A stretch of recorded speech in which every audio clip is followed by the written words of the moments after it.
गुरुदेव भगवान, जिंदगी में बहुत गलतियां की। आपके दर्शन और सत्संग सुनने के बाद परिणाम जानकर रूह काम जाती है। हाँ, कुछ करिए यही परिणाम यही के बारे सत्संग का प्रभाव है। सत्संग, सत अगर है सामने और उसकी बात सुनने को मिल जाए तो उसका प्रभाव ही यही पड़ेगा कि आपके हृदय में जलन पैदा हो जाएगी, मैं कितना गलत हूं। क्योंकि अब आपको जैसे मन में आ रहा हम बहुत सुंदर है, पर दर्पण जब सामने आया तो लगा कि यार जितना हम सोचते हैं उतना सुंदर तो नहीं है ना दर्पण से। तो सत्संग क्या है? ये ज्ञान दर्पण है। आपको जीव ही झका तो घबराहट हुई, अरे मेरे से ऐसी गलती कैसे हो गई, मैं कितनी गलतियां कर रहा हूं, मुझे इसका परिणाम भोगना पड़ेगा। अब भयभीत हुआ ना, होना चाहिए भयभीत।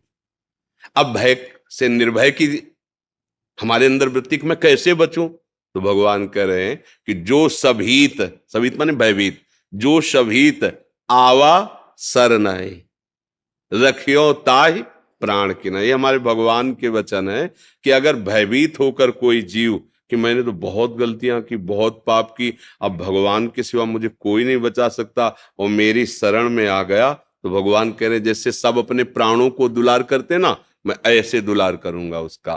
कोटि विप्र बद लागए जाहू आए शरण तजो नहीं ताहू। अगर करोड़ ब्रह्म हत्याएं भी उससे हो गई और मेरी शरण में आ जाए तो मैं फिर उसे त्यागता नहीं हूं।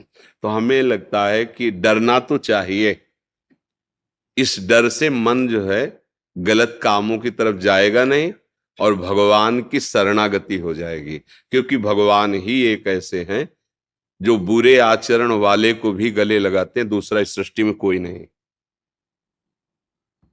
जिसके साथ आप उसके अनुकूल व्यवहार करोगे तो दोस्त बनेगा, चाहे वो कोई भी हो, स्त्री हो, पुरुष हो, बच्चा हो, बूढ़ा हो।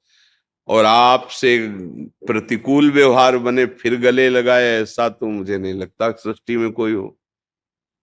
फिर ये एक ही उपाय है कि भगवान और भगवान के जन ही एक ऐसे हैं जो गिरे हुए को हृदय से लगा के और उठाकर आगे बढ़ाते। नहीं, संसार का स्वरूप बहुत विचित्र है। यहां तुमसे काम बन रहा है, स्वार्थ की पूर्ति हो रही तो हाथ मिलाएगा। तो हमारे एक मित्र हैं प्रभु, जो केवल हमको स्वीकार करते हैं, हमारे अवगुणों को नहीं देखते। प्रभु का स्वभाव है जन अवगुण प्रभु मान नकाऊ, दीन बंधु अति मृदुल स्वभाव। हमारे भगवान का बहुत करुणामय स्वभाव है, बहुत करुणामय।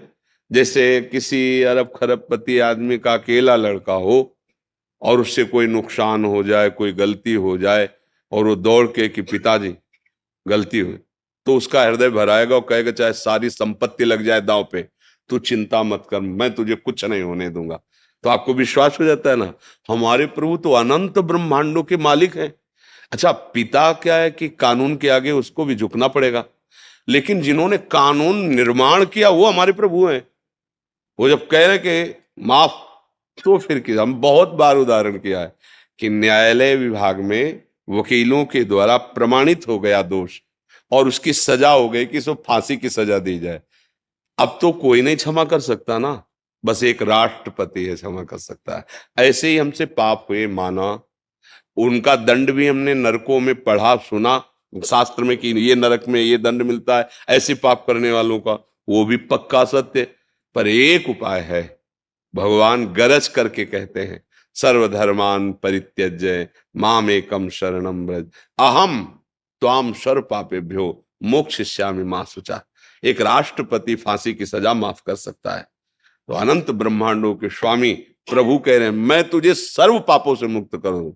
तो डरना, तो हम ये नहीं कह रहे कि ना डरो, नहीं डरोगे तो मन फिर उन्हीं पापों में करेगा कि बाद में भगवान से फिर क्षमा मांग लेंगे। ऐसा सिद्धांत नहीं है। सिद्धांत ये है कि जब तक हमने जाना नहीं था, जानते हुए भी वो ना जानना ही है। जब सत्संग सुना, संतों का संग मिला, अब समझ आई, तो अब एक हमें सूत्र डालना पड़ेगा हृदय में कि आज तक जो किया वो अब आगे नहीं करूंगा।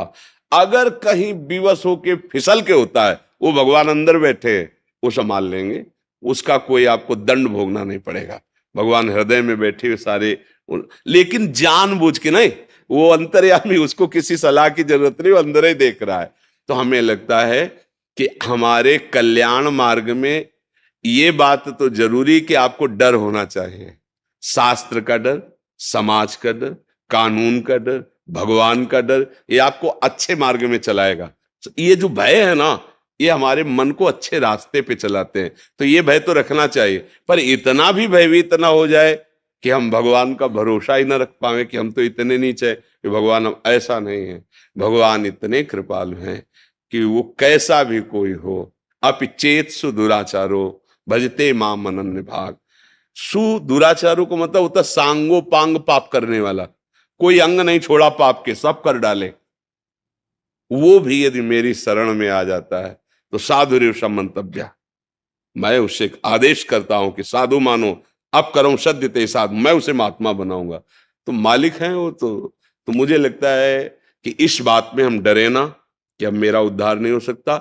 इस बात से डरे कि जो गलतियां हुई वो पुनः गलतियां ना हो, और भगवान का आश्रय लेकर नाम जप करें, अच्छे आचरण करें। जो गलतियां शरीर से हुई हैं अब उनका हम सुधार करें, उनको हम सावधानी पूर्वक रोकने, और अगर नहीं रुक पाते, पूर्वाभ्यास फिसल जाते, फिर खड़े हो, फिर चलो, नहीं नहीं करो, फिर फिसल जाते हो, फिर खड़े हो।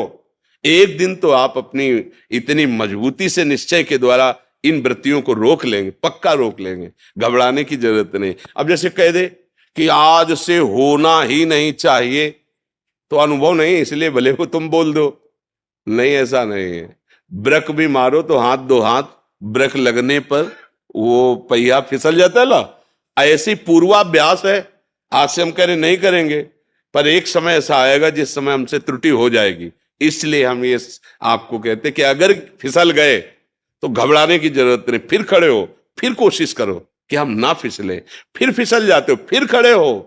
ये हारने वाला मार्ग नहीं, जीत आप पक्का जाओगे, क्योंकि संत वचन और भगवान की कृपा ये साथ है। ये मान लो, हारोगे नहीं अब। पर इतना मतवाला होके ऐसे आचरण ना करे कि बाद में क्षमा मांग लेंगे, फिर तो निकलना मुश्किल हो जाएगा।